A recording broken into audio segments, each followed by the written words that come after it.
महाराष्ट्रावर वाढता कर्जबोजा। आर्थिक वर्षाच्या पहिल्या 3 महिन्यातच सरकारनं घेतलं 24,000 कोटींचं कर्ज। वर्ष अखेर कर्जाचा आकडा वाढण्याची शक्यता। स्थानिक स्वराज्य संस्था निवडणुकीवर आज सुप्रीम कोर्टात सुनावणी होण्याची शक्यता। सुनावणीपूर्वी राज्य निवडणूक आयोगाकडून अर्ज। जानेवारी 2026 पर्यंत मुदत वाढवून देण्याची अर्जातून विनंती। ओबीसी मंत्रिमंडळ उपसमितीची आज बैठक। समितीचे अध्यक्ष चंद्रशेखर बावनकुळे यांनी मंत्री छगन भुजबळ यांच्या दालनात बोलावली बैठक। ओबीसी संदर्भात महत्त्वाचे निर्णय होण्याची शक्यता।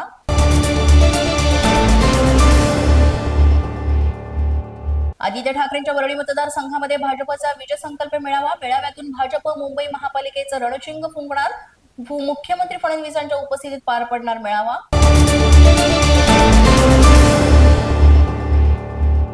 राज्य मंत्रिमंडळाची आज महत्त्वाची बैठक। बैठकीमध्ये राज्यात पावसामुळे झालेल्या नुकसानीचा घेतला जाणार आढावा। कांदा दराबाबतही चर्चा होण्याची शक्यता।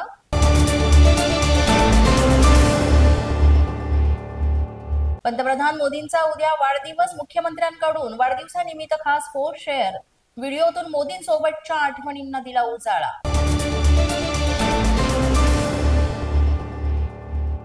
सरकारची थिंक टँक असलेल्या मित्राच्या सल्लागारपदी अंजली दमानिया यांचे पती अनिश दमानिया यांची निवड। अनिशजींचा आर्थिक विकास क्षेत्रात मार्गदर्शन लाभणार। रोहित पवारांचं ट्विट। तर यासाठी कुठलेही पैसे घेणार नसल्याचा दमानिया यांचा खुलासा।